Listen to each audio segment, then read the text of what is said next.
జై శ్రీమన్నారాయణ. జై జై శ్రీమన్నారాయణ. నేను మీ సాయిరాం, ఎస్ఆర్ తెలుగు జోన్. మానవ జీవితం ఎత్తిన ప్రతి ఒక్కరూ కూడా ఎన్నో దైవ కార్యక్రమాలు చేయాలని ఆలోచిస్తుంటారు, ఆచరిస్తూ ఉంటారు. కొందరు ఆచరించేలా చేస్తూ ఉంటారు. దానిలో భాగంగానే నేను మాకు ఆరాధ్య దేవుని వంటి శ్రీ లక్ష్మీనరసింహస్వామి యొక్క తిరుకళ్యాణం చేయించాలని ఎంతగానో ఆశ పెట్టుకున్నాను. దానిలో భాగంగానే నాకు మా సోదరుడికి వివాహమైన మరుసటి రోజే మా స్వగృహంలో శ్రీ లక్ష్మీనరసింహస్వామి వారికి విశేషమైన పంచామృతాలతో అభిషేకం నిర్వహించి తర్వాత స్వామివారికి తిరుకళ్యాణం నిర్వహించడం జరిగింది. అయితే అటువంటి వీడియోని మీ అందరికీ కూడా షేర్ చేసి ఆ స్వామి యొక్క అభిషేకాన్ని మీ అందరికీ కూడా చూపాలని చెప్పేసి ఒక చిన్న ప్రయత్నం చేస్తున్నాను. కాబట్టి మీరందరూ కూడా ఈ వీడియోని చూసి అభిషేకాన్ని కళ్ళారా వీక్షించి స్వామివారి కృపా కటాక్షాన్ని పొందగలరు.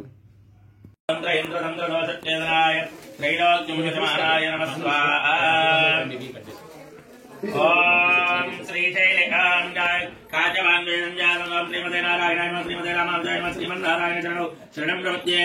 ఓం కాచవాన్వేదం జాతం నారాయణ వదాచతం శ్రీమన్నారాయణం వందే శ్రీశ్వరం శ్రీయాజం వేదాంతాయతయ తత్వజ్ఞం మంత్రార్థం గురుం శ్రీమన్నారాయణాచార్య రామానుజయతిం భజే. ఓం శ్రీశైలేశదయా పాత్రం దీపత్యాదుగుణార్ణవం యతీంద్ర ప్రవణం వందే రంజామాతరం మునీం. ఓం లక్ష్మీనాథ సమారంభాం నాథయామ మధ్యమాం అస్మదాచార్య పర్యంతాం వందే గురు పరంపరాం.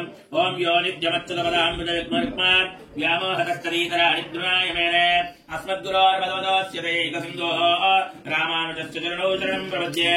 ఓం వాసుదేవాభ్యానుజ్ఞాయ సేనాధీపా భవానధ్య మృతసంగ్రహణ కర్మణి ఆగచ్చంతు అనేర్దామాహి అనుజ్ఞాతం జగద్గురో. ఓం మహంతో దేవదేవస్య సమారబ్ధో మహోత్సవః నిర్విఘ్నం సమావర్త్యం యావత్తీర్ధయో అతీర్థదీనాత్మం కర్మకాలే మయా జూజం స్థిత్వా యాగాం మతంద్రకా సమాప్య యజ్ఞకార్యాయ ప్రాప్య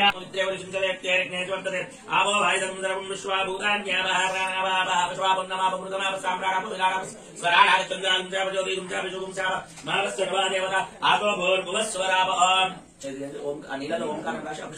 గంగే జయమయ జైవ గోదావరి సరస్వతే నర్మదే సింధునావేరీ సరే అస్మిన్ సన్నిధిం దదాధ్యార్షయచ్చయే తస్మాత్ యజ్ఞాత్ సర్వభూత సంప్రదం వృషదాజ్యం పశోభౌస్తాగౌశ్చక్రే వాయుద్యాన్ ఆరణ్యాన్ గ్రామ్యాచ్చయే తస్మాత్ యజ్ఞాత్ సర్వభూత సహస్రామాని జగ్నిరే చందాన్ వృందజగ్నిరే తస్మాత్ యదుస్తస్మాదఘాయత తస్మాదక్షాం అరిణీం సువర్ణరజతస్రజా చంద్రాం హిరణ్మయీం లక్ష్మీం జాతవేదో మహావా తాం మావాహ జాతవేదో లక్ష్మీమనవగామినీం యస్యామిరణ్యాసకీర్తిష్టమనినాస ప్రాదుర్భూతోస్మి రాష్ట్రేస్మిన్ కీర్తివృద్ధిం దదాతు మే క్షుతిపాపాసమాలాన్ జైష్కామలక్ష్మీం నాశయామ్యహం అభూతిమ సమృద్ధిం చ తద్వాన్ నిర్నోద మే గృహత్త గంధద్వారాంధ్రాదర్శాం నిత్యపుష్టాం కర్షిణీం ఈశ్వరీకం సర్వభూతానాం కామికోపవయే శ్రియం మనసా కామమాగోతిం వాగస్సత్యమశీమహే పశూనాం రూపమన్నస్య మయి శ్రీశ్రయతాం యథా కర్ధమేన ప్రగాభూతమయి సంభవత్ కర్ధమా శ్రియం వాసయ మే గురే మాతరం పద్మమాలినీ అవసృజం దుర్గాని విక్లేతవసమే గృహే నిజదేవీం మాతరం శ్రియం వాసయ మే కురే ఆర్ద్రాం పుష్కరిణీం పుష్టిం సువర్ణాం ఏమ మాలినీం సూర్యామిరణ్మయీం లక్ష్మీం జాతవేదో మహావా ఆర్ద్రాం యాగరిణీం యష్టిం సువర్ణాం బంధపింగళాం పద్మమాలినీం చంద్రామిరణ్మయీం లక్ష్మీం జాతవేదో మహావా తాం మావాహ జాతవేదో లక్ష్మీమనవగామినీం యస్యామిరణ్యాం ప్రభూతం గావో ధాస్యోచ్వాన్ విందేయం పురుషానః పద్మప్రియే పద్మినీ పద్మహస్తే పద్మాలయే పద్మదలయా కాక్షి విశ్వప్రియే విష్ణుమనోనుకులే త్వాత్పాద పద్మమయి సన్నిధత్వ శ్రియై జాతా శ్రియా అనిర్యాయ శ్రియం వయో జనీతృభ్యో దదాతు శ్రియం వాసాన అమృతత్వమాయన్ భవంతి సద్యస్సవిత వితధ్యోన్ స్వ శ్రియం ఏవైనం తచ్చ యామి దదాతి సంతతా వృక్షావట్టం విష్ణువృంతం సంగతం సందీయతే ప్రజాయ పశుభిః మహాదేవ్యై చ విద్మహే విష్ణుపత్న్యై చ ధీమహి తన్నో లక్ష్మీ ప్రచోదయాత్. శరీరం సర్వభూతానాం త్రామియోపవయే శ్రియం. ఓం నమో నమస్తే స్తోత్రం విశ్వేశ్వరాయ మహాదేవాయ త్రయంబకాయ త్రాంతకాయ కాళికాలాయ కాలాగ్నిరుద్రాయ नीलकण्ठाय मृत्युञ्जयाय सर्वेश्वराय सदाशिवाय श्रीमन्महादेवाय नमः। ॐ यस्ते मन्यो अवि एधद्वज्रसायकास ओजः पुष्करी विश्वमां शक्र सख्या माता समार्यां त्वया युजा सहस्कृतेन सहसा सहस्वता मन्युरिन्द्रो मन्युरेवासदेवो मन्युरोदावरुणो जातवेद मन्युम् ईश ईरदे मानुशीर्ष्या पालिनो मन्यो मन्यो तपसा सदोष अवीः मन्यो तवा सन्तावीयान्तपासा जुजावीजहि शत्रो अमित्र वृत्र दस्यु च विश्वावसून्य भारत्वम् न ॐ त्वम् ईमन्यो अभिभूतो भूत्योषः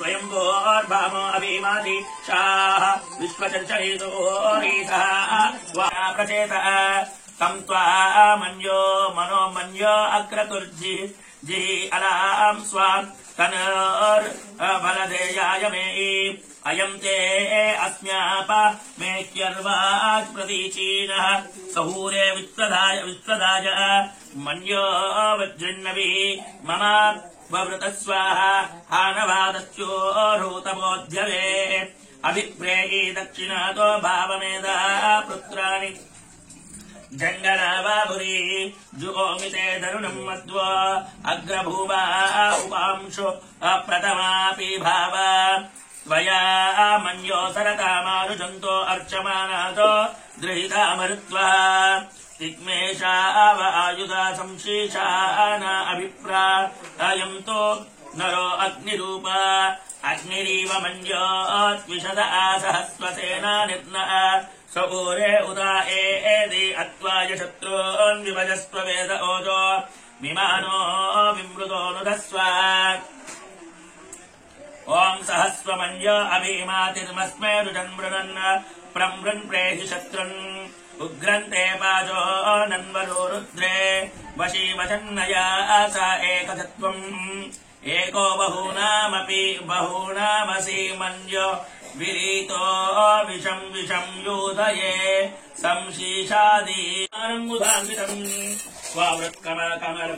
स्ववृत्कमलसंवासम् कृत्वा तु कवचम् पठेत् नृसिंहो मे शिर अप्पातु लोकरक्षात्मसम्भवः सर्वगतोऽपि स्तम्भम् मे रक्षतुध्वनिम् नृसिंहो सर्वसम्पत्करम् चैव सर्वस्वर्गमोक्षप्रदायकम् ध्यात्वा नृसिंहम् देवेशम् हेमसिंहासनस्थितम् विस्तृतास्याम् त्रिनयनम् शरदिन्द्रसमप्रभम् लक्ष्मालिङ्गितवामाङ्गम् विभूति विरूपाश्रितम् चतुर्भुजम् कोमलाङ्गम् स्वर्णकुण्डलशोभितम् सरोजशोभितोरस्कम् रत्नकेयूरमुद्रितम् तप्तकाञ्चन सङ्काशम् पीतनिर्मलवासनवाससम् इन्द्रादिसुरमौलिस्त स्फुरन्माणिक्य दीप्ति ఈ విధంగా స్వామివారి యొక్క అభిషేక క్రతువుని మేమందరం మా ఇంటిలో బాది అత్యంత వైభవపేతంగా నిర్వహించుకున్నాం. ఈ అభిషేక అనంతరం స్వామివారికి విశేషమైన తిరుక్కళ్యాణాన్ని కూడా మేము నిర్వహించడం జరిగింది. ఆ వీడియోని తర్వాత భాగంలో మీరు చూసే ప్రయత్నం చేయండి. చూసి స్వామివారి ఆశీస్సులు పొందే ప్రయత్నం చేయండి. జై శ్రీమన్నారాయణ. జై జై శ్రీమన్నారాయణ.